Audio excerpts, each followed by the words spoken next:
X-ray is created by accelerating electrons under a high voltage. And these highly accelerated electrons then strike on the target metal. When it strikes on the target metal, the electrons will lose its kinetic energy. Those energy could then be used to produce your X-ray. The main part of the kinetic energy is translated to heat energy. So let's take a look at what happened when the accelerated electrons hits the tungsten metal. So we represent the tungsten metal by actually sketching its electron cloud, and then there is its nucleus. So one of the ways that X-ray can be produced is when the accelerated electron comes in and hit the innermost electron shell, and one of the electrons from the innermost electron shell is being emitted. So the innermost electron shell, which is your shell number 1, is labeled as K, and L is shell number 2, M is shell number 3, and so on and so forth. So with the vacancy created at K electron shell, or the first electron shell, electrons of higher energy level will now fall back to fill up the vacancy. So when they move down, you will get actually photons being emitted, and these photons is actually our X-ray. So let's take a look at these characteristic lines that's been produced when we actually examine the X-ray based on the intensity versus the wavelength. This is actually the graph that you will get for X-ray. So clearly, in the case of X-ray being produced as a consequence of electrons falling back to lower energy level, we will create distinct characteristic line inside in this graph. So when electron fall from L to K, you will find that the energy gap is smaller. Because the energy gap is smaller, the frequency is lower, so therefore the wavelength is higher. So K alpha will be here. And for K beta, we are looking at the X-ray that's been produced when the electrons fall from M to K. In the case of M to K, the energy gap is higher. So if the gap is higher, the frequency is higher. So the wavelength is shorter. So therefore, on this graph, K beta must be of a lower frequency than your K alpha. Now we explain why K alpha has a higher intensity. K alpha has a higher intensity because naturally electrons in the L electron shell is nearer to the K.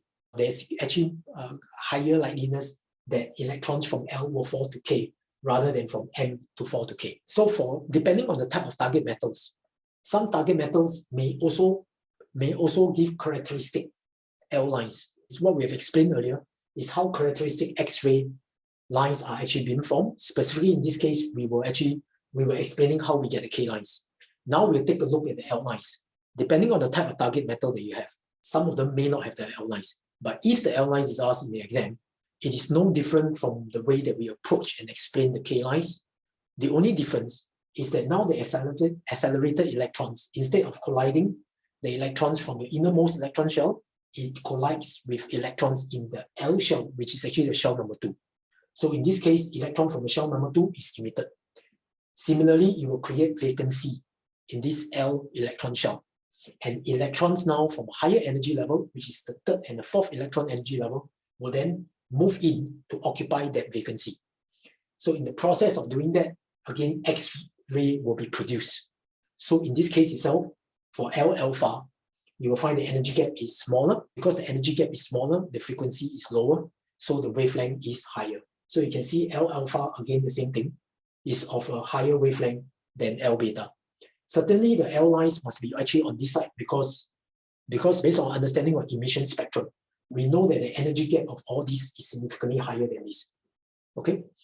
So, and to explain why L alpha has a higher intensity is also based on the same reasoning that the electrons in M electron shell is of closer proximity to L, and hence more likely for electrons to fall from M to L rather than from N to L.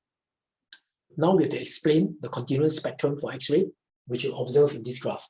Why you are getting X-ray with a whole range of possible wavelengths.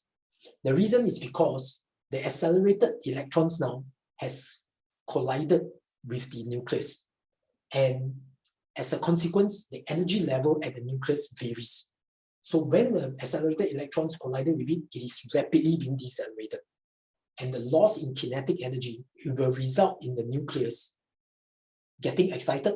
As they excite, X-ray is actually being produced.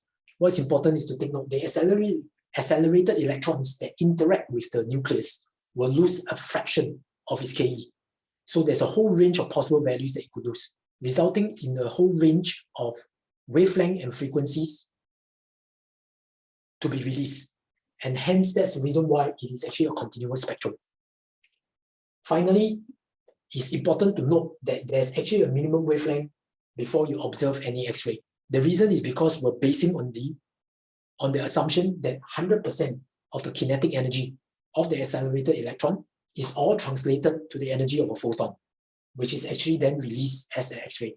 So in this case, we use Hc lambda cutoff. And so in this case itself, the maximum Ke of an electron is the charge multiplied by the potential difference that actually helps to accelerate the electron.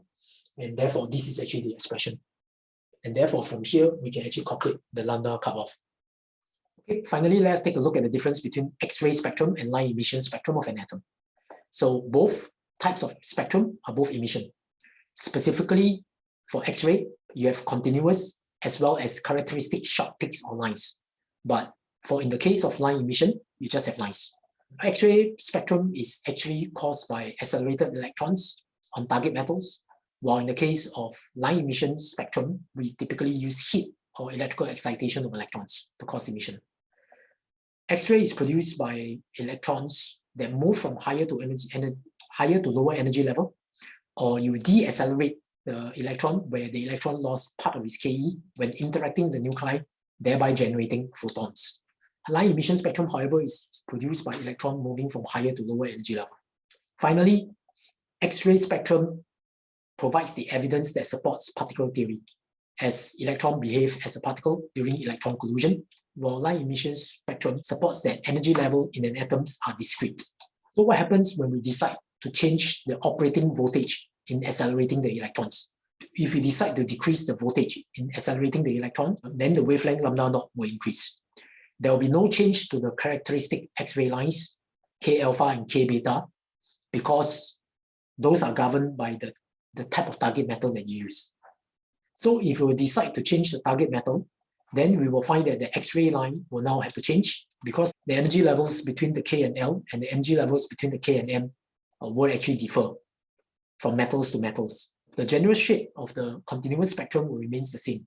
There will also be no change to the cutoff wavelength, since the operating voltage in accelerating the electron is the same.